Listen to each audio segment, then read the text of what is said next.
हाँ, पानी तो मारना ही पड़ेगा। सुबह 5 बजे की तोड़ी हुई भिंडी है, वो जब बासी होने लगती है तो पानी मार के ताज़ा करना पड़ता है।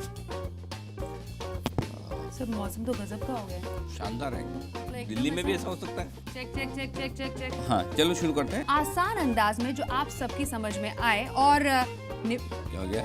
ज़्यादा जोश से बोल दिया। यार एसी चलवा दोगे क्या? यार पानी तो मंगाओ। अच्छा, चॉइस ब्रोकिंग में बोलना है ना। पहला था निवेश क्या होता है, कैसे शुरुआत करें, निवेश की आदत कैसे डालें। सुबह से लेके इवनिंग तक आप कमाल की। चलिए शुरू करें। पानी मंगाया था, पानी दो। सोचने दे। मोमेंटम बनने में थोड़ा टाइम लगता है। चाय तो मंगाओ कुछ यार, गला ही सूख गया। मैं जाऊँ? ये मेरी जरूरत है।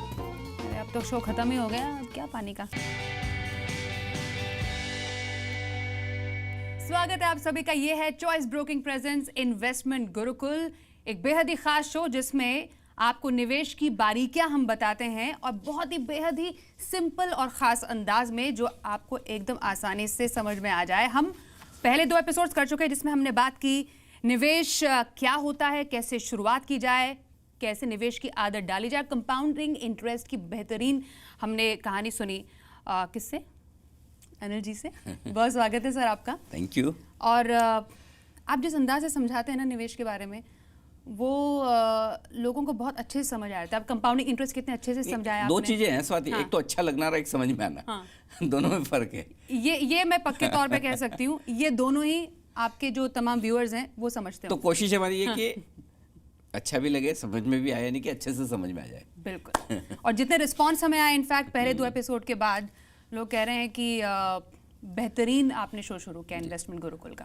बिल्कुल शुक्रिया। और थोड़ा मुझे लगता है एक आध एपिसोड और इन्वेस्टमेंट और सेविंग्स की ज़रूरत पर हम बात करेंगे, और उसके बाद आपको एक एक करके हम ये सिखाना शुरू करेंगे कि एग्जैक्टली जब आप इन्वेस्ट करने जा रहे हैं, शुरुआत करने जा रहे हैं, तो कैसे करना है, क्या क्या बातों का ध्यान रखना है।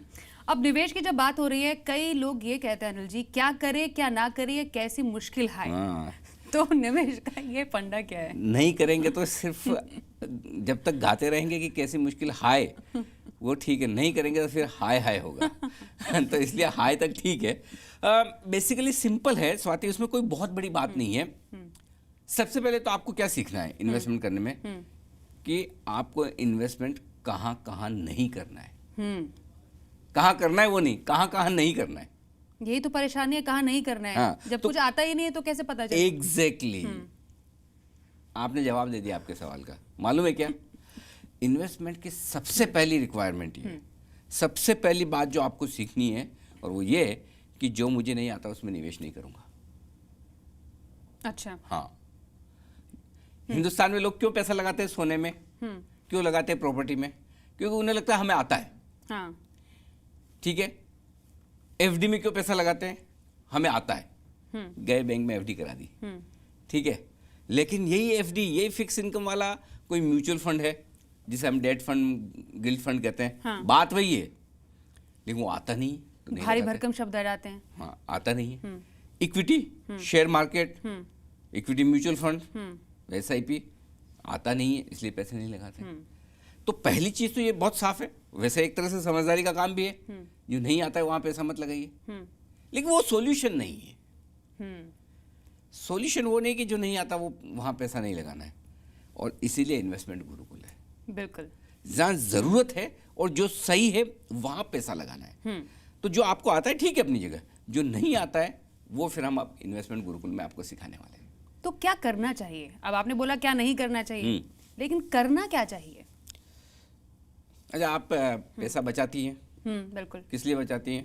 कि मुसीबत में आपके काम आए। हाँ। ठीक है। आप इन्वेस्टमेंट करती हैं तो क्यों करती हैं? कि पैसे से पैसा और बने। पैसे से पैसा बने। कितना बने? दुगना तिगना, जरूर, जितना बन जरूरत सके, से ज्यादा बने, जितना बन सके। जितना हो अच्छा। कितने समय में बने? जितना जल्दी जितना बने। जल्दी हो सके। बिल्कुल। लेकिन ये सब तो आपके क्या कहना चाहिए, गोल है, मंजिल है, वहां तक पहुंचना है आपको। लेकिन इम्पोर्टेंट क्या है? इम्पोर्टेंट है जर्नी, इम्पोर्टेंट है प्रोसेस, उस मंजिल तक पहुंचने की राह, वो ज्यादा अहम है। अगर आप सही राह पर हैं तो मंजिल पे पहुंचेंगे ना। हाँ। भाई जाना आगरा है, रास्ता आपने किसी और जयपुर का पकड़ लिया तो कैसे चलेगा, है ना। तो आपको कौन सा रास्ता लेना है वो अगर आप पता है तो फिर दिक्कत क्या है, जल्दी पहुंचेंगे या लेट पहुंचेंगे। पहुंचेंगे तो पक्का ना, बिल्कुल। लेकिन अलग रास्ते पे जा रहे हैं, कश्मीर की जगह कन्याकुमारी का रास्ता ले लिया तो पहुंचेंगे नहीं फिर, ठीक है ना। तो सबसे पहली चीज़ तो ये कि आपको ये तय करना है कि मेरी मंजिल क्या है। और इसमें जो मंजिल आपने जो बोला ना वो सब नहीं है कि बहुत सारा पैसा कमाना है, 2, 3, 4 गुना करना है, बहुत जल्दी कमाना है। जी नहीं, मंजिल आपको ये डिसाइड करनी है कि मुझे पैसा किस चीज़ के लिए चाहिए। आपका गोल क्या है, गोल क्या है, लक्ष्य क्या है। लक्ष्य क्या है।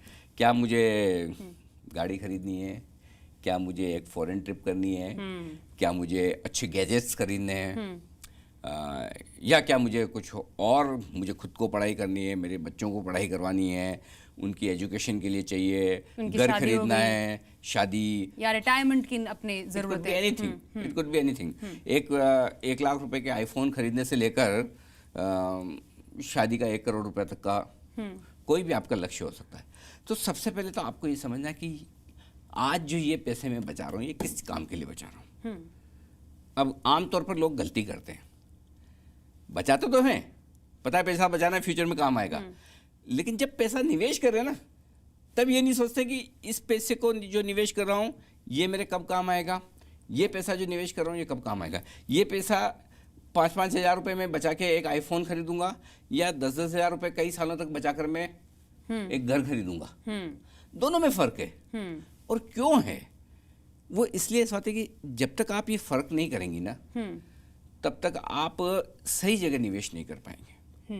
क्योंकि आप देखिए, अगर मैं पैसा बचाऊं और मेरे ज़रूरत के वक्त काम ना आए तो ऐसी बचत क्या काम की, ऐसा इन्वेस्टमेंट क्या काम का। बिल्कुल करेक्ट। तो पता चला पैसा चाहिए 3 महीने बाद और मैंने लगा दिया प्रॉपर्टी में, जिसका रजिस्ट्रेशन होने में 3 महीना लग जाता है ना। ये समय का जो एक कैलकुलेशन होता है, मतलब 5 साल के बाद पैसा चाहिए कि 10 साल के बाद चाहिए कि 20 साल के बाद चाहिए, ये कई लोगों के समझ में नहीं आता। अब मुझे जैसे मानिए 5 साल के बाद चाहिए होंगे, मानिए 50 लाख रुपए चाहिए होंगे। अब मुझे पता नहीं कि 5 साल के बाद मैं इतनी रकम इकट्ठी कर पाऊंगी कि नहीं कर पाऊंगी। बहुत आसान है। या मुझे 10 साल के बाद वो पैसे चाहिए, ये कैसे तय करें। देखिए, आपको सबसे बेहतर कौन जानता है? अपना आप। बस सिंपल है। तो आपकी रिक्वायरमेंट क्या है आपसे बेहतर कोई नहीं जान सकता। फिर भी एक और आदमी होता है, एक और प्राणी होता है जिसे कहते हैं डॉक्टर। हाँ। वो कई बार आपको देख के बता देता है कि आपकी समस्या क्या है। वो आपकी समस्या बता सकता है और उसका सॉल्यूशन दे सकता है। लेकिन फिर भी अगर आप डॉक्टर के पास जा रहे हैं, आपको तकलीफ है, तो तकलीफ तो आप ही देख रहे हैं ना। हाँ। वो तो आप ही को पता है कि अंदर कितनी तकलीफ है। डॉक्टर तो खाली सॉल्यूशन देगा। ठीक उसी तरह आपका फाइनेंशियल एडवाइजर भी आपका डॉक्टर है, आपके निवेश का डॉक्टर, आपका निवेश का डॉक्टर है। वो आपकी प्रॉब्लम समझेगा, सॉल्यूशन देगा और वो आपको ट्रीटमेंट दे देगा और उसके बेसिस पे आप इन्वेस्ट कर सकते हैं। लेकिन प्रॉब्लम क्या है वो तो आपको पता होना चाहिए। ठीक उसी तरह से आपके इन्वेस्टमेंट की रिक्वायरमेंट क्या है, किस वजह से आप कर रहे हैं, वो तो आपको पता होना चाहिए। बिल्कुल। भाई डॉक्टर क्या बेसिस पे दवा देता है, क्या बीमारी है डायग्नोज कर लिया, खांसी जुकाम है, फीवर है, हाँ। हाथ में दर्द है, पैर में दर्द। देखिए आपकी बहुत ही बड़ी वो ऐसी गंभीर बीमारी है तब तो अलग बात है। छोटी मोटी बीमारी तो आप जो सिम्टम्स बताएंगे कि 3 बार वोमिट हुआ, 4 बार हेडेक हुआ, 2 बार पेट दर्द हुआ, तो उसके हिसाब से वो दवा दे देता है। ठीक उसी तरह से आप अपने फाइनेंशियल एडवाइजर को जो बताओगे उस हिसाब से आपका पोर्टफोलियो बता देगा। ठीक है।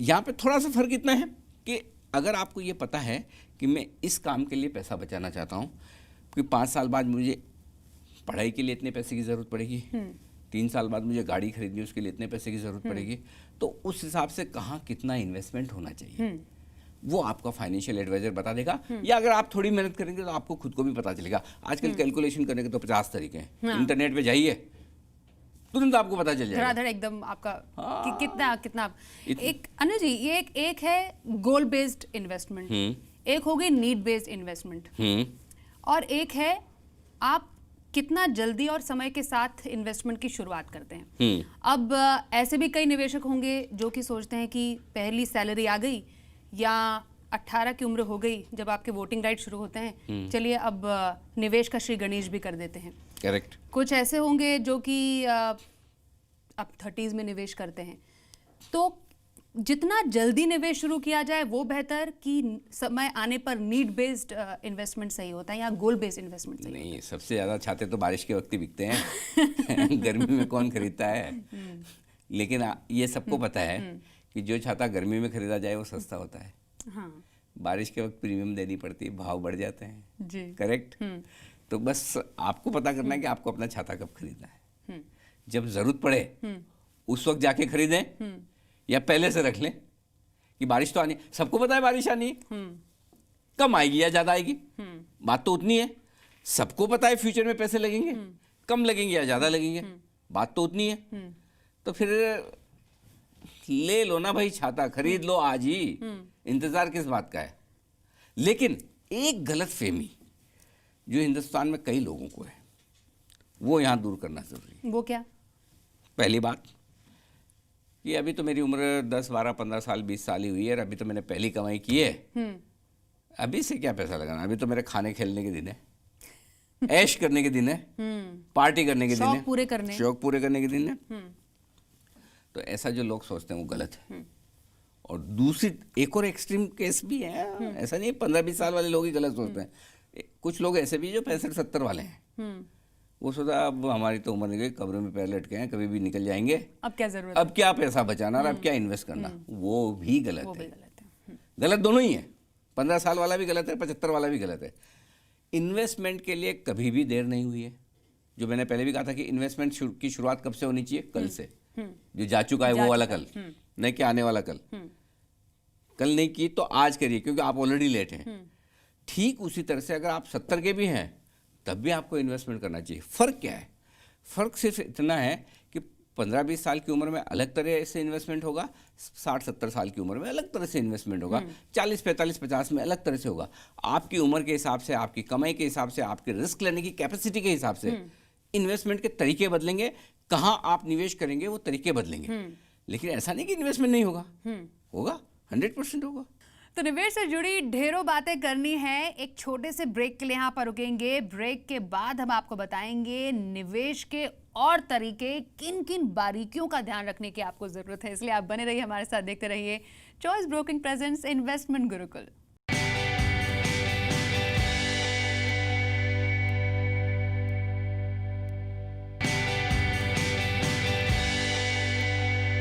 ब्रेक के बाद आप सभी का एक बार फिर से स्वागत है। यह है choice broking presents investment Gurukul और निवेश की तमाम बारीकियां बताने के लिए हमारे साथ है जी बिजनेस के मैनेजिंग एडिटर अनिल सिंघवी। मेरे एक रिलेटिव हैं, उनके बेटे अभी 18-19 साल के हैं, वो इन्वेस्टमेंट की शुरुआत करना चाहते हैं। अब वो अब पूछ रहे थे कि मैं क्या अभी से रिटायरमेंट की प्लानिंग कर सकता हूँ? मतलब इतना बड़ा होराइजन, अगर मानिए हम 30-40 साल के बारे में सोचते हैं तो इतनी लंबी प्लानिंग इतनी यंग उम्र में। अच्छा, मुझे कोई एक आध आदमी है आपके ध्यान में ऐसा जो बहुत ज्यादा और जिंदगी भर काम करना चाहता है? अब कौन करना चाहता है? मेरे अलावा तो कोई नहीं है ना ध्यान में। काश हम भी इंस्पायर हो। नहीं, मजाक की बात ये है। लेकिन सीरियसली ये कि रिटायर तो हर आदमी को होना है ना? एक दिन तो होना है। क्यों ना आप जितना जल्दी रिटायर हो उतना बढ़िया है। Early retirement? अर्ली रिटायरमेंट कौन सोच सकता है? अच्छा। और रिटायरमेंट के बाद काम कौन करता है? रिटायरमेंट के बाद वो आदमी काम करता है जिसे अब भी पैसे की जरूरत है। दो तरीके से, या तो उसकी इच्छाएं पूरी नहीं हुई और हाई पैसा वैसा है, या वाकई में कड़की है, तो उसे काम करना है। और दूसरा ये कि जिसने पहले इतना पैसा बना लिया है, अरे अब ऐश करेंगे, अब क्या जरूरत है, अब है पैसे हैं, अब क्या काम करना है, अब बची हुई जिंदगी में दुनिया देखेंगे, है ना? वैसे लोग होते हैं। आपको कैसे रिटायर होना है? मुझे बहुत सारा पैसा हो, जल्दी से रिटायर हो जाए, बिल्कुल यही चाहते हैं ना बिल्कुल कि भाई समय से पहले हो। 60 में सब होते हैं, 70 में सब होता है, मेरे पास 50 में इतना पैसा होना चाहिए कि मैं आराम से 50 में भी सोच लूं अब मुझे अच्छा लग रहा है तो काम करूंगा, पैसे कमाने के लिए नहीं करूंगा, मोहताज नहीं, मोहताज नहीं, मुझे ये काम करने में मजा आता है इसलिए करूंगा, है ना? तो ऐसी सिचुएशन में जो आपके रिलेटिव्स के बेटे हैं, अगर वो 17-18 में रिटायरमेंट के लिए पैसा बचाने की अभी से सोच रहे हैं तो एकदम सही सोच रहे हैं। और उन्हें ये कही कि आप जल्दी रिटायर होंगे और इस बात से आपको खुश होना चाहिए। आप अपने पसंद के काम कर पाएंगे, बाद में भी करना चाहें तो आप अपने शौक पूरे कर पाएंगे, घूमना फिरना, अच्छी सी ज़िंदगी जो आप जीना चाहते हैं वो कर पाएंगे। इसलिए जितना जल्दी करें उतना बेहतर। सिंपल है, बिल्कुल करना ही चाहिए। इसलिए मैंने पिछली बार कहा ना कि कई बार लोगों को लगता है कि मेरी तो सैलरी कम है, मेरी तो कमाई कम है, मैं कैसे घर चलाऊं, कितना बचाऊं, कैसे और बचाऊं? कितना निवेश करूं। तो उसका फॉर्मूला सिंपल है। अगर आपकी सैलरी 50,000 है तो आप मानिए मत ना मेरी 50 है, आपको 5,000 अगर सैलरी में से बचाना जरूरी है हर महीने, तो आप मान लीजिए मेरी सैलरी 45 ही है भाई। जो आ रहा है 45 में से ही आ रहा है। 45 सैलरी आएगी 50 के बजाय, तो क्या आप घर नहीं चलाएंगे? चलाएंगे ना। तो वो 5,000, 10%, 15% आपको जो बचाना है, आप ये मान के चले कि मेरी सैलरी इतनी है ही नहीं, कम है, और उसको आप बचाना शुरू कर दीजिए। ओके। सिंपल है। तो आपके अपने आप शुरुआत से बचत की आदत पड़ जाएगी। देखिए, ये स्वाति, ये सब हैबिट वाला मामला है। डिसिप्लिन और हैबिट बना दो। बस जैसे सुबह उठ के आप भाई, एक आपका मॉर्निंग रूटीन है, फिर खाना पीना खाते हैं। दो तरह के ऑफिस आदमी जाते हैं, दो तरह के आदमी होते हैं ना। एक वैसा आदमी जिसको आप बोलो सुबह जल्दी उठ, घूमने जाओ, जॉगिंग कर, योगा वोगा कर, बोले भाई ये क्या है यार, मेरे लिए पॉसिबल ही नहीं है। और दूसरी तरफ के ऐसे भी लोग हैं जो जिस दिन एक्सरसाइज ना करे, योगा ना करे, उन्हें बड़ा अनकंफर्टेबल फील होता है। बोले यार आज कुछ ठीक नहीं लग रहा। आप किस कैटेगरी में आना चाहते हैं? है ना? एक विल पावर भी तो है ना। वो फिर आदत हो जाएगी ना। फिर बिना योगा के आपको मजा ही नहीं आएगा, बिना आपको एक्सरसाइज किए मजा नहीं आएगा। वैसे ही एक बार आदत पड़ गई पैसा बचाने की, आप बचाओगे ही। ये मामला यहाँ से है, यहाँ से कम है, यहाँ से अच्छा अनिल जी, एक पर्सनल सवाल। आई एम श्योर काफी दर्शक ये सुनना भी चाहते होंगे। आपने निवेश की शुरुआत कितनी उम्र में की थी? मैंने निवेश की शुरुआत, देखो मैं तो बहुत लेट था। और मैंने कमाई की शुरुआत की मेरे ख्याल से 23 साल से। और मेरा पहला शुरुआत के 2-3 साल तो मेरे इन्वेस्टमेंट जो होते थे वो सारे के सारे टैक्स प्लानिंग के एंगल से होते थे। लेकिन मुझे याद है मैंने 93 में मैंने पढ़ाई ख़त्म करके जॉब शुरू किया। 95 या 96 में मेरा पहला इन्वेस्टमेंट था इक्विटी में। ओके। हाँ, उस ज़माने में 95 में हाँ NSE की शुरुआत हुई थी, नेशनल स्टॉक एक्सचेंज, और तब मैंने पहला इन्वेस्टमेंट, पहला शेयर खरीदा था उस ज़माने में। मैंने तब से की। तो अब कई ऐसे आपने अगर हम थोड़ा यंग ब्लड की बात करें, अब उनको शौक भी पूरे करने हैं, वो चाहते हैं कि जल्द से जल्द कमाई कर ली जाए। अब मैंने पैसे लगा दिए, जैसे आपने कहा था ना कि स्टॉक में लगा दो, कहीं पर लगा दो, म्यूचुअल फंड में लगा दिया, जल्दी से पैसे, वेल्थ क्रिएशन उनका एक माइंड में गोल होता है जी। तो एक नीड बेस्ड हो गया, गोल बेस्ड, एक वेल्थ क्रिएशन वाला भी एक गोल। मुझे सिर्फ पैसे से पैसा बनाना और कोई मेरा गोल नहीं है। 5-6 साल में पैसे बन जाए तो अच्छी बात है। हाँ, देखिए, जब आप पैसा लगाते हैं, ये सिंपल उसी तरह से कि आप एक बीज डाल रहे हैं जमीन में। उस बीज को आपको पानी भी देना है, खाद भी देना है, उसके चारों तरफ एक वो कुछ बाड़ भी लगा देनी है जब पौधा बाहर निकले, ताकि गाय बकरी खा ना सके। थोड़ा बड़ा हो जाए तो बड़ा आपको लगाना है बाड़, और एक लेवल तक आपको लगता है कि अब ये मजबूत हो गया है और ठीक ठाक सा पौधा बन गया है कि अपने दम पे सस्टेन कर सकता है, फिर आप उसको भगवान भरोसे छोड़ सकते हैं। 2-4 महीने में, 2-4 हफ्तों में, 6 महीने में आके देख लिया भाई सब ठीक चल रहा है ना, और एक बार समझिए आपने आम की गुठली डाली, खाद बीज पानी डाल दिया, सब धीरे धीरे आम का पौधा निकला, बड़ा हुआ, 7-8 साल का पौधा बन गया। उसके बाद आपको पता अभी इतना मजबूत हो गया, इसको कोई जानवर खा नहीं सकता। उसके बाद 10 साल बाद, 12 साल बाद तो आपके आम लगने लगते हैं, हर साल लगते हैं। फिर आप खाद दें ना दें, कुछ करें ना, खाली पेड़ खड़ा रहना चाहिए बस, उतना ध्यान भी रख लें तो आपके हर साल आम आते रहेंगे। फिर वो 10 साल बाद जो आम आएंगे वो 25 साल, 30 साल, 40 साल तक आते रहेंगे, अनलेस की कोई बड़ी कैलामिटी हो जाए तो एक अलग बात है, बाकी वो तो आने ही आने। इन्वेस्टमेंट भी वैसे ही है। एक काम करें, हम आम की गुठली डालते हैं जमीन में, आप भी रोज 10 बाल्टी पानी डाल लो, मैं भी रोज 10 बाल्टी पानी डालता हूँ, ताकि वो जल्दी से पौधा बड़ा हो जाए। जो वो 10 साल लगाता है बड़े होने में, 2 साल में हो जाए। पॉसिबल है क्या? वो फास्ट फॉरवर्ड होके एकदम 5 साल में बड़ा हो जाए। पॉसिबल है क्या? बहुत सारी खाद डाल दे, बहुत सारा भाई जो वक्त लगेगा लगेगा भाई। पौधा लगने में, बड़ा होने में जो वक्त लगेगा लगेगा। बिल्डिंग बनानी है, क्या 10 फ्लोर एक साथ खींच सकते हैं क्या आप? नहीं ना, एक एक करके ही होगा ना। इन्वेस्टमेंट भी वैसे ही है। जब तक आप इस बात को नहीं समझेंगे कि वक्त लगता है, तब तक नहीं बना पाएंगे। देखिए सिंपल चीज है, अगर एक कंपनी है जो ये मोबाइल फोन बनाती है, ठीक है, आप ये सोचते हो इस मोबाइल फोन बनाने वाली कंपनी में पैसा लगाकर मैं बहुत सारा पैसा बहुत फास्ट बना लूं, तो जो कंपनी है, जो उसका प्रमोटर है, जो मोबाइल बना, वो बेवकूफ़ है जो इतनी मेहनत का काम कर रहा है, रोज सुबह शाम लगा हुआ है।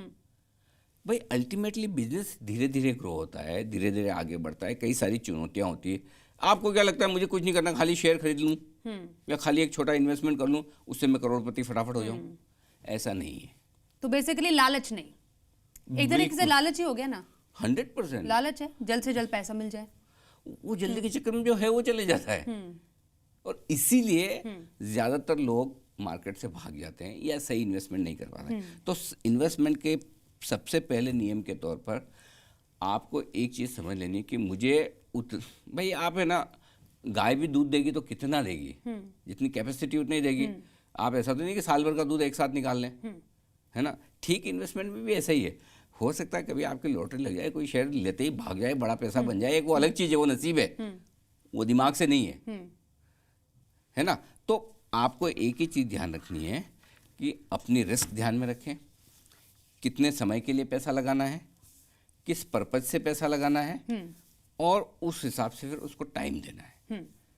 टाइमिंग करने के बजाय कि आज डालूं, कल डालूं, परसों डालूं, वो सोचने के बजाय आज डालूंगा और कई सालों तक रहूंगा, जितना लंबा रहूंगा उतना फायदा होने के चांस ज़्यादा। ये थ्योरी रखेंगे ना तो पैसा बनेगा। कई लोग ये भी समझते हैं चलिए मैंने तो पैसे डाल दिए, चलिए अब अपना काम खुद ही हो जाएगा, अब मेरी हर समस्या का हल निकल आया, मैंने तो इन्वेस्टमेंट कर लिया, अब पेड़ का बीज तो बो दिया, ठीक है, एक आध बार पानी डाल दिया, बढ़ जाएगा खुद। देखिए मैं ये तो नहीं कहता कि आपका इन्वेस्टमेंट और पैसा बचाना हर समस्या का हल है, लेकिन जो समस्या पैसे से हल हो सकती है उसका हल तो इन्वेस्टमेंट में है।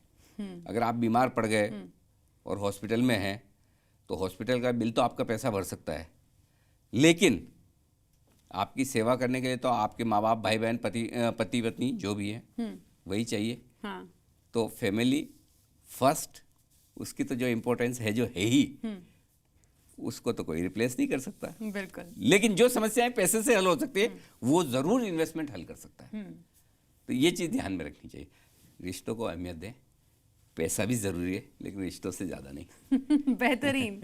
तो ये बात तो जारी रहेगी। हम फिलहाल आज हमने जाना कि निवेश में कितना ज़्यादा अनुशासन की ज़रूरत है और निवेश करते समय क्या नहीं करना चाहिए और क्या करना चाहिए। तो आज इन्वेस्टमेंट गुरुकुल में बस इतना ही, लेकिन अगले एपिसोड में आपसे फिर से मुलाकात होगी और जानेंगे निवेश करें तो कहाँ कहाँ करेंगे। फिर से लौटेंगे, देखते रहिए सी बिजनेस।